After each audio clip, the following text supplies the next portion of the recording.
Россия белән Беларусь мөнәсәбәтләре традиция буенча ныклы нигезгә ия. Бу хакта Россия президенты Владимир Путин ике ил төбәкләренең 7нче форумында катнашучыларга видео мөрәҗәгатендә белдерде. Безнең дәүләтләрне гасырлар буена сузылган мәдәни һәм рухи элемтәләр, ныклы тамырлар белән берләштерә. Пленар утырышта катнашучыларга Беларусь җитәкчесе Александр Лукашенко да мөрәҗәгать итте. Форум Федерация Советында Мәскәү-Минск видео күпер режимында узды. Сүз Бөек Ватан сугышы турында тарихи хәтерне һәм дөреслекне саклау турында барды.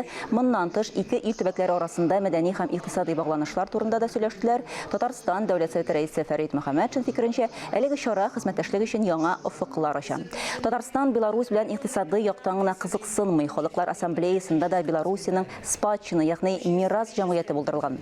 Җәмгыять Татарстанда яшәүче ватандашлары, белоруслар белән актив эшли. Парламент башлыгы ассызыклаганча, Россия-Беларусь хезмәттәшлеге төбәкләр дәрәҗәсендә дәвам итә.